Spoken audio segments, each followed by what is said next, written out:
Welcome to Schizophrenia video. Some love stories are meant to be like the way that Romeo and Juliet were meant to be, tragically, hauntingly, fated to be together.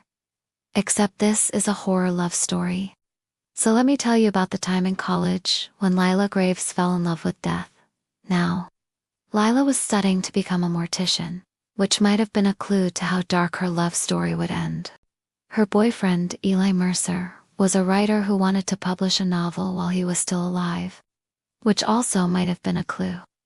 Then there was Ivy Holloway, a psychology major whose favorite class was, you guessed it, abnormal psychology. And finally, Rohan Blackwell, who wanted to be an archaeologist so that he could, quote, unearth the mysteries of the past. Yeah, that guy. They were all very different, but at their core, they were all deeply, madly in love with each other. Like Romeo and Juliet, they were fated to be together. Except, again, this is a horror love story. So let me continue. They had been dating for almost a year when they decided to move in together. It was during the summer before their senior year, and they found a great deal on a 4-bedroom house on the outskirts of town. No one else wanted it because it was rumored to be haunted, but to these kids, that just made it more desirable. They moved right in. And that fall, they began their normal routine. They went to school, they came home, they cooked dinner together. They cuddled on the couch and watched TV. One night, after watching a particularly gruesome murder documentary, Rowan joked that they should watch something lighter, like a romantic comedy. You guys know what would be a good movie to watch, Ivy said. The Shining. Yeah, Lila said. That's a real need. No, seriously, Ivy said. Let's watch it. I don't know, Eli said. I don't feel like watching some creepy horror flick. Come on, Eli, Ivy said. Don't be a scaredy cat.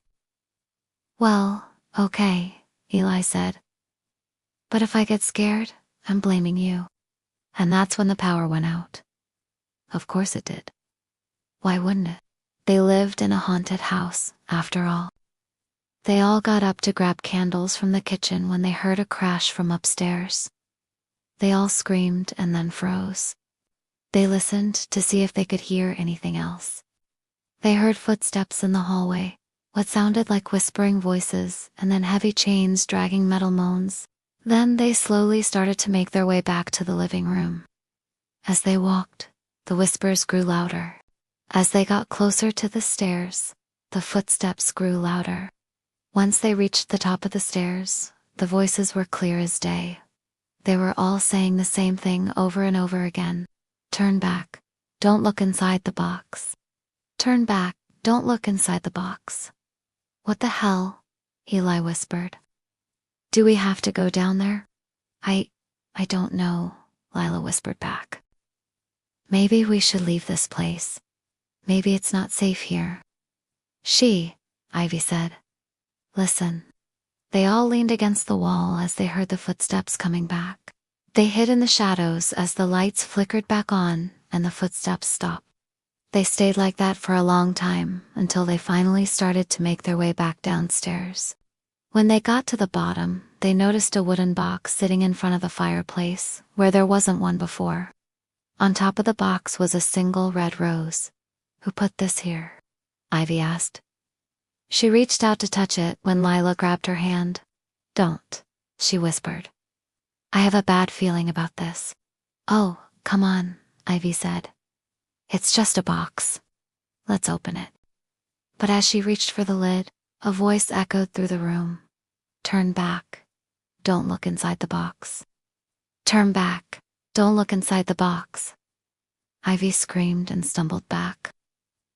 The box flew open and the rose tumbled to the floor. Inside was a thick, black fog.